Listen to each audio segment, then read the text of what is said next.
Les zones humides, impressionnantes, stupéfiantes, captivantes, réservoirs du composé essentiel de la vie, elles renferment aussi un patrimoine écologique transmis et conservé depuis des millions d'années.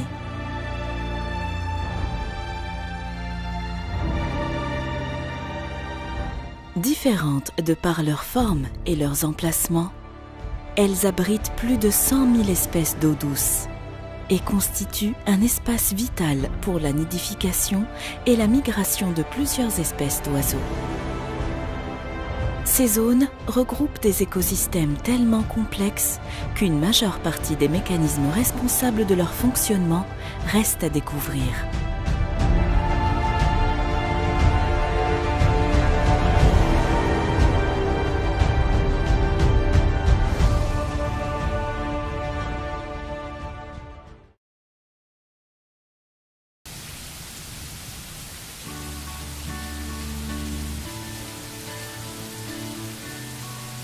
Dans les zones humides, l'eau est le facteur essentiel, tant pour le fonctionnement de ces zones naturelles que pour la vie animale et végétale qui y est présente. L'immersion des sols, la salinité de l'eau et la composition physico-chimique de ces régions subissent des fluctuations journalières, saisonnières ou annuelles. Ces variations dépendent à la fois des conditions climatiques, de la localisation de la zone au sein du bassin hydrographique et du contexte géomorphologique.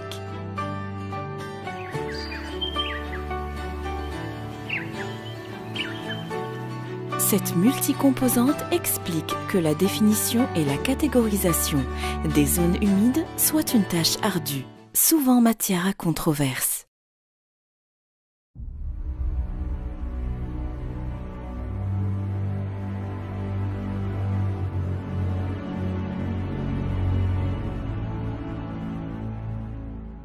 Les zones humides offrent aux êtres vivants végétaux et animaux des conditions environnementales nettement plus difficiles à supporter que celles rencontrées dans les milieux terrestres ou aquatiques.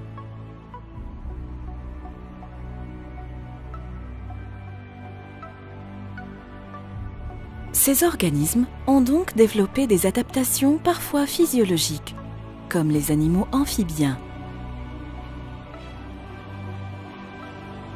et parfois anatomiques comme les becs d'oiseaux d'eau, véritable outil facilitant l'alimentation.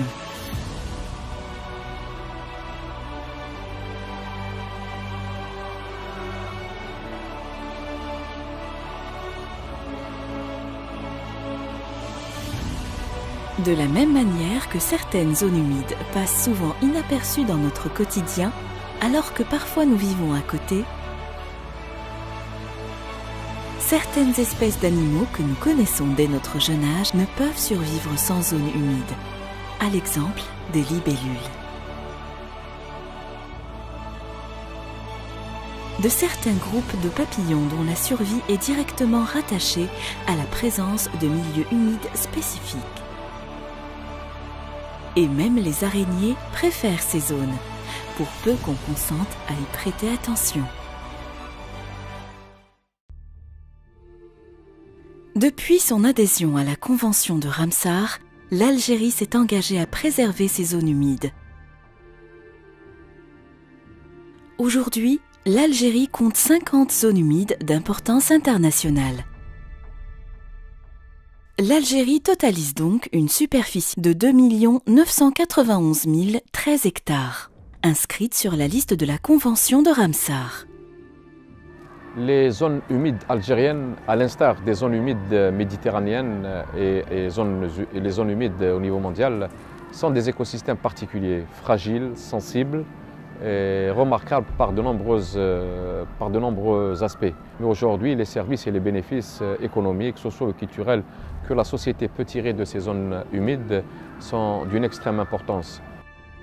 Par ailleurs, le ministère chargé de l'Environnement a lancé en 2009 l'étude du cadastre des zones humides, qui a permis de recenser pas moins de 1700 zones humides, dont 526 ont été géoréférencées et cartographiées. Celles-ci comprennent 280 zones humides naturelles et 246 zones humides artificielles.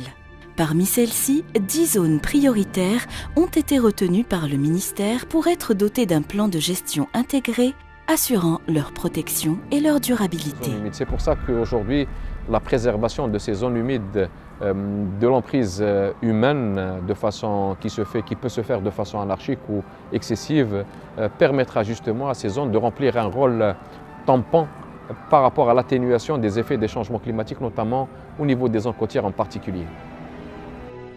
Aujourd'hui, les zones humides connaissent une régression en raison des perturbations physiques telles que les sécheresses, les inondations, le drainage, la dégradation de la qualité de l'eau par eutrophisation ou par la pollution chimique. Autre menace, la présence des espèces envahissantes. Certaines activités anthropiques telles que le braconnage, l'extraction de sable ou encore la coupe de bois. Il ne faut pas oublier un autre phénomène particulier qui est la désertification. Celui-ci menace de nombreuses zones humides situées dans la région des steppes, mais aussi les zones qui sont plus au nord. Ces espaces naturels ou semi-naturels rendent de nombreux services à l'homme, tout en étant les garants de son avenir. Elles sont une source d'eau douce et les purificateurs de l'eau. Elles préviennent de certains risques naturels, inondations, sécheresses et crues. La production de ressources biologiques, la production agricole, herbage, pâturage, rizières, roseaux. Certains sites sont aujourd'hui exploités rationnellement. Il ne faut pas oublier les valeurs culturelles, touristiques, éducatives et scientifiques de ces milieux humides. Aujourd'hui, une véritable stratégie nationale est mise en œuvre pour favoriser la préservation de ces milieux particuliers. Ensemble, nous devons mieux connaître ces milieux et par la suite agir pour protéger et préserver ces zones, qui seront un héritage que nous léguerons à nos générations futures.